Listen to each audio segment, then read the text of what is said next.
Rain poured down like shards of glass that evening, slicing through the orange glow of the setting sun. A lonely boy walked down the cracked streets of the small African town of Lumamba, his school uniform drenched, his shoes covered in red mud. His name was Tariq, the boy everyone laughed at, the one no one wanted to sit beside. His stammer made him an easy target. His old, torn clothes made him invisible to those who mattered, and his dreams, they were too big for the small world around him. Every day, Tariq endured the same cruelty, mocking laughter, cruel nicknames, and cold silences. The other boys pushed him in the hallways, snatched his books, and threw them into puddles. Teachers pitied him, but no one stood up for him. Yet inside that quiet soul, behind a trembling voice, lived a heart burning with unshakable hope. He believed that one day, he would prove to everyone that his worth wasn't defined by how they saw him. One afternoon, as he sat alone under the big acacia tree near the school field, sketching something in his notebook, he didn't notice someone watching him. It was Amara, the most beautiful girl in school. Her father was one of the richest men in the region, and everyone admired her not just for her beauty, but for her kindness. Yet even she had never really seen Tariq before that day. But now, her eyes lingered on the page he was drawing. A breathtaking sketch of the schoolyard, filled with smiling faces, joy, and light. It was a version of life far better than reality. Curiosity pulled her closer. "You drew this?" she asked softly. Startled, Tariq's pencil slipped from his hand. His heart pounded as he looked up. No one ever talked to him like that, especially not her. "I did," he managed to say, eyes fixed on the ground. Amara smiled. "It's beautiful. You have a gift." That moment was the first time someone saw Tariq for who he truly was. Day after day, Amara began sitting beside him during lunch, asking about his sketches, listening to his dreams. Slowly, the school began to notice. Whispers spread. Boys who once mocked him now stared with disbelief. The most beautiful girl in Lumamba was spending time with the boy they had rejected.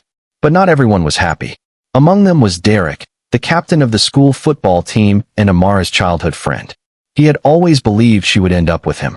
Seeing her laugh with Tariq ignited a storm of jealousy he could barely contain. One afternoon, during a school art exhibition, Tariq presented a large painting, a portrait of the entire school community, symbolizing unity and forgiveness. The audience was stunned by the emotion and detail in every stroke. Even the principal stood up to applaud. But Derek, seething with envy, whispered something cruel from the back. "Don't be fooled. He didn't paint that. He's too stupid to even speak right." The crowd fell silent. All eyes turned to Tariq. His throat tightened, fear crawling up his chest. He could feel the laughter bubbling again, ready to swallow him whole. But before a single chuckle broke the silence, Amara stepped forward.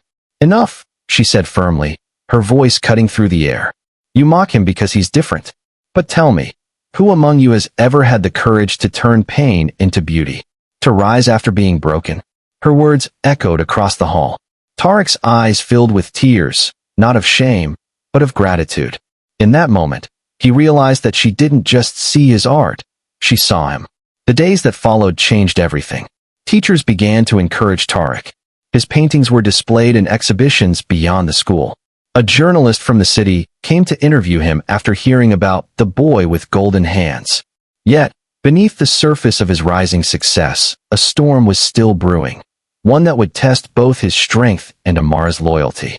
Because when the city's art academy offered Tariq a scholarship, rumors began to spread that Amara's father was against their friendship.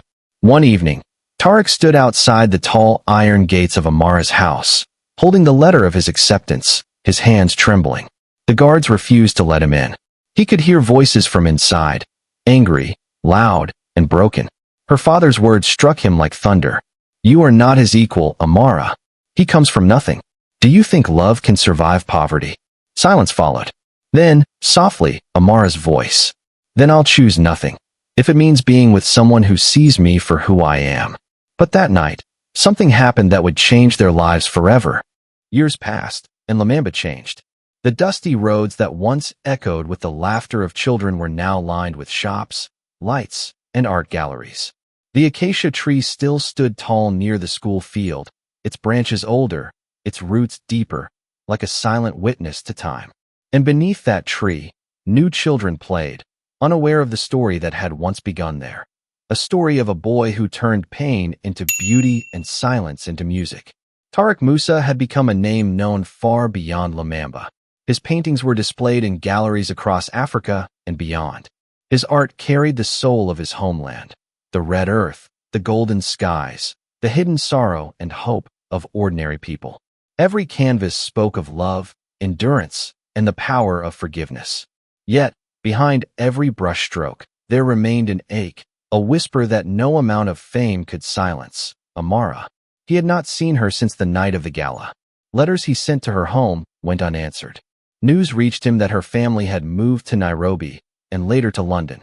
Still, every painting he made carried a piece of her, hidden between colors, waiting to be found. The bracelet she left behind never left his wrist. It was worn now. The word believe faded with time, but its meaning only grew stronger. One evening, after an exhibition in Lagos, a young journalist asked him during an interview, "Your paintings always seem to carry a sense of longing. Are they inspired by someone?" Tariq smiled faintly, eyes glimmering under the bright lights. "Every artist paints their truth," he said softly. "Mine was once a person now. She's the reason I never gave up." The world celebrated his humility, his depth, his silence. But only he knew the truth, that every success felt hollow without the girl who had once believed in him when no one else did. Years rolled by. Tariq built a foundation for underprivileged children who loved art but lacked opportunity. He named it the Acacia Project. Hundreds of children came each year, their laughter filling the air around the same tree where he had once sat alone, sketching his dreams. It became his sanctuary, the place where his journey had begun and where it continued through others. Then, one afternoon, as the golden sun dipped behind the hills, a black car stopped near the field. From it stepped a woman dressed in white, her posture graceful, her eyes hidden behind dark glasses. She walked slowly toward the acacia tree, her gaze sweeping over the paintings displayed by the children. Tariq, now older, with a calm dignity in his face and streaks of gray in his hair, stood nearby, giving directions. He didn't notice her at first, not until he heard a voice that froze him in place. "It's even more beautiful than you described." The voice was soft, warm, and familiar, a melody from another lifetime. Slowly, he turned. His heart seemed to stop. Amara. She stood there, smiling through tears. Time had changed her, her features more refined, her aura more serene. Yet her eyes were the same. Those same brown eyes that once looked at him beneath the acacia tree, filled with belief when the world mocked him. For a moment, neither spoke. The world around them blurred, the children's laughter, the breeze, the distant hum of traffic. Everything vanished into silence. Finally, Tariq found his voice. "You came back." Amara nodded, stepping closer. "I never stopped wanting to. But life took me where I didn't want to go. My father passed away 3 years ago. I married once, briefly, it didn't last. And when I saw your name on the news again, when I heard about the Acacia Project, I knew it was time to come home." He looked at her, torn between disbelief and gratitude. "You haven't changed," he said quietly. She smiled faintly. "Neither have you. You still look at the world like you're painting it in your mind." They stood beneath the tree, the same place where destiny had brought them together years ago, where pain had turned into purpose. The wind rustled the leaves above, scattering small yellow petals around them. "I never forgot," she said, her eyes glistening. "The way you looked at life. The way you taught me what love means. Not the kind in stories, but the kind that endures in silence, that waits without demand." Tariq's hands trembled as he reached into his pocket and pulled out the bracelet. "I kept it," he said softly. "It reminded me that even when I was alone, someone once told me to believe." Tears welled in her eyes. "You kept my heart, even when I couldn't stay." Silence settled again, heavy with everything they had never said. But in that silence was peace, not the emptiness of loss, but the quiet knowing that some connections never die. They just wait to bloom again in another season. As the sun set, painting the sky in strokes of gold and crimson, Amara walked beside him through the field. Children ran around them, chasing laughter, unaware that the two figures walking quietly among them were once a story that had shaped their world. Later that night, under the lantern glow of the small art hall, the children gathered for a special event. the unveiling of Tarek's newest masterpiece. The painting was covered with a white cloth, and everyone waited in hushed excitement. When Tarek stepped onto the small wooden stage, Amara sat among the guests, her eyes never leaving him. He smiled at her before turning to the crowd. "This piece," he said, his voice steady but filled with emotion, "is a story about finding light in places where the world sees only darkness. It's about love, not the kind that fades, but the kind that transforms. It's about forgiveness, hope, and faith that never dies." He pulled the cloth away. Gasps filled the hall. The painting depicted two figures standing beneath the acacia tree at sunset, one holding a sketchbook, the other reaching out a hand. Around them, the world was alive with color, children laughing, trees in bloom, skies bursting with gold. The figures were older, wiser, yet their connection radiated like fire. Beneath the painting, written in careful letters, were the words, "For the one who saw me before the world did." Amara covered her mouth, tears streaming down her cheeks. The audience rose to their feet, applause echoing through the hall. But for Tarek, all he saw was her, the girl who once believed in him, now standing again before his art, proud, unbroken, radiant. When the night ended and the guests began to leave, Amara remained behind. She walked to the painting and stood in silence, her hand brushing against the painted image of the tree. Tarek joined her, the quiet between them soft and sacred. "You painted us," she whispered. He nodded. "I painted what never ended." She turned to him, smiling through tears. "Then don't let it end now." In that moment, the years, the pain, the distance, all of it dissolved. He took her hand, gently, as though holding something fragile and eternal. They stepped outside, where the night sky stretched vast and endless. The stars above Lumamba shone brighter than they ever had, as if celebrating the reunion the universe had long delayed. The wind carried the scent of rain and earth, the same scent that had marked their first meeting. They stood beneath the acacia tree once more, older now, but their hearts still young, still alive with the same fire that had survived time. Tarek turned to her, his voice barely a whisper.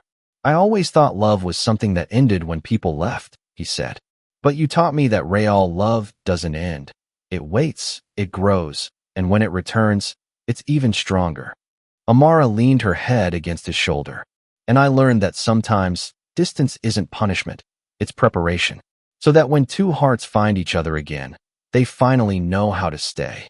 The tree above them swayed, leaves shimmering like whispers of blessing. Somewhere in the distance, thunder rolled softly, not as a warning, but as a song of renewal.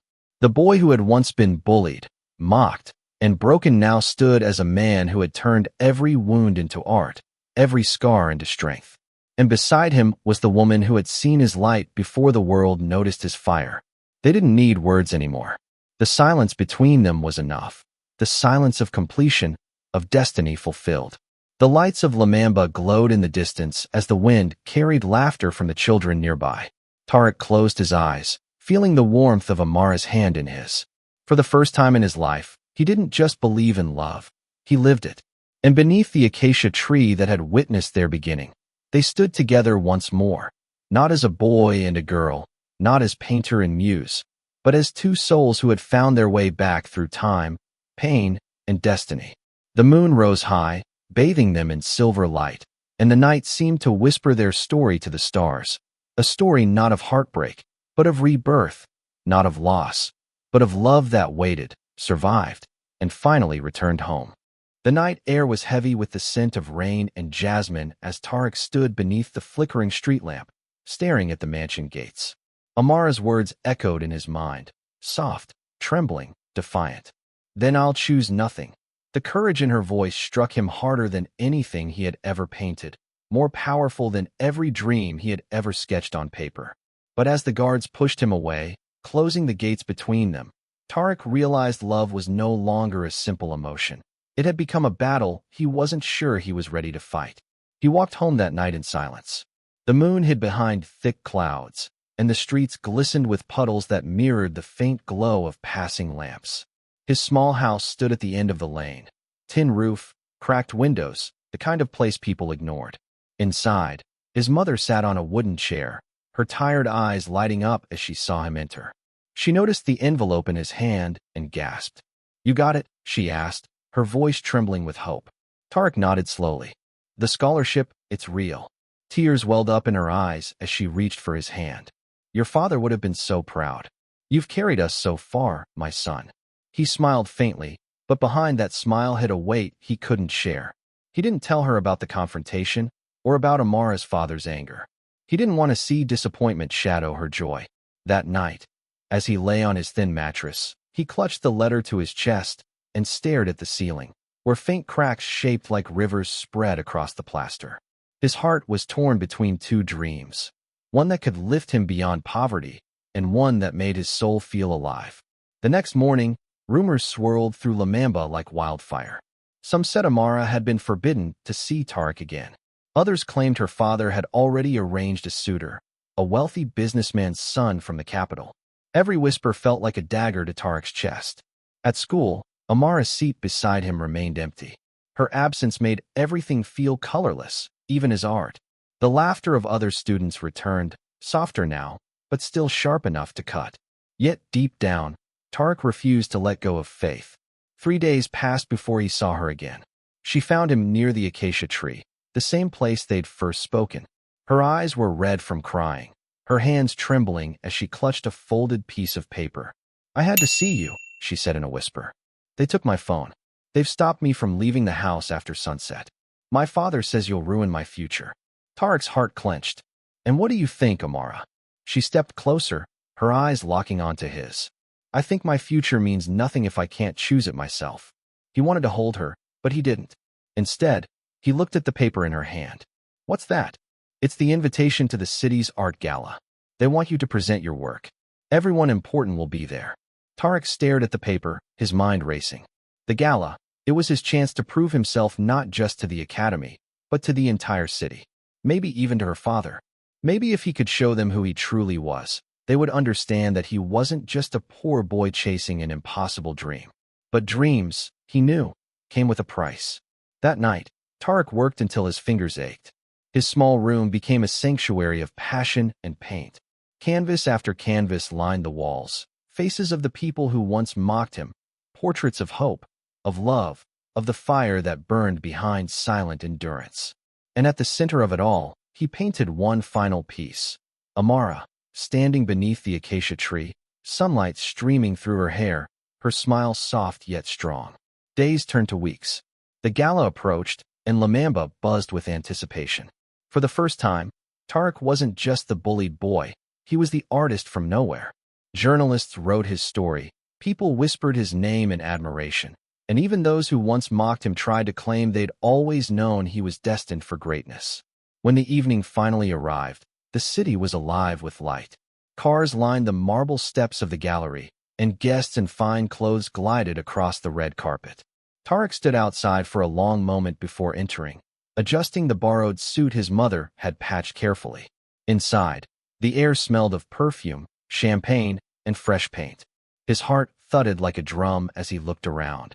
His paintings hung on the walls, each one telling a chapter of his life. And then he saw her. Amara entered the hall in a flowing silver gown, her hair braided with pearls, her beauty almost unreal under the soft glow of chandeliers. Their eyes met across the crowd, and for a moment, the noise faded, the lights dimmed, and everything else disappeared. But standing just behind her was her father. His stern face and cold gaze made Tarek's blood run cold. The mayor's voice cut through the murmurs. "Tonight, we honor a young man whose art reminds us that beauty can rise from struggle. Ladies and gentlemen, Mr. Tarek Musa." Applause filled the hall. Tarek stepped forward, feeling the weight of every stare, every doubt. As he spoke, his voice was steady, clear, strong, no longer trembling. "My art is not just color and canvas," he began. "It's pain that learned how to breathe. It's silence that found its voice. I was told I was worthless, but I learned that worth is not given, it's created." His words drew quiet awe. And then, the curtain behind him lifted to reveal his final painting, Amara beneath the acacia tree. The crowd gasped. It wasn't just a portrait, it was love immortalized, raw and radiant. Amara's father's face turned pale. His fists clenched, but before he could speak, the mayor stepped closer to the painting. "This," he said softly, "is not just art. It's truth." The audience erupted in applause once more. Tarek looked toward Amara. Tears shimmered in her eyes, pride shining through every drop.